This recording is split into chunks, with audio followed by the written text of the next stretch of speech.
Welcome back to Connecting the Dots, a series of monthly conversations with Michael Dominguez, President and CEO of Associated Luxury Hotels International. The series examines issues in the global economy in 2026 that will connect the dots to be helpful not only in business, but in life as well.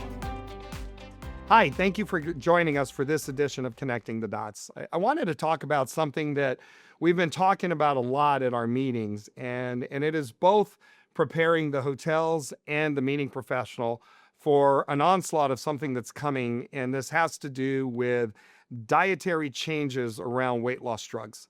And what we're seeing right now, there's almost 18 million people in the United States alone that are on some type of weight loss medication and or regimen, and we're expecting that to explode now that those medicines are available in a pill form. The reason this matters is they're diabetic drugs, and what this does to dietary needs and what this does to people's not only preferences but absolute needs to maintain their diet and or maintain their regimen is really a reduction in sugar. And I think about this because I joke that you describe every coffee break that we've put out traditionally as an industry, and that is what is no longer going to be allowed on these type of diets. As they become more prevalent, it's going to become a bigger need. Hotels need to be prepared for it. Planners need to be prepared for it. We're in a high protein diet environment. You know, how are we starting to work that into our menus? Also understanding that the portion sizes actually matter with weight loss drugs and regimens. Eating less food, how do we start to take that into consideration, which should help with food waste down the road? A lot of benefits coming out of it. It's just going to be a large wave of requests that are going to be coming, and we're not quite prepared for it. As an industry, this isn't at all criticism. It's trying to look at connecting the dots of things that are going to really be impacting our industry down the road. I think you're going to find it to be as common as gluten allergies and other issues that are actually requested around diets and menus.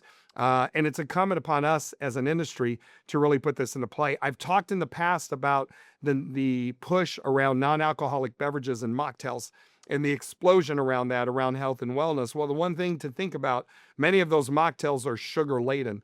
And if they're sugar heavy, they're not going to fit into the diet category that's necessary for these people on these type of drugs. So all of that is now in play. All of that requires us to really think carefully and thoughtfully to be able to execute effectively for this type of audience. And, you know, I talk about, we've been an industry that talks about being inclusive of people's lifestyles in our meetings and making sure that we're executing against that. Well, we can't ignore the fact that if we're going to be inclusive, that we're going to have to look at dietary restrictions and dietary needs that are becoming more prevalent in our society.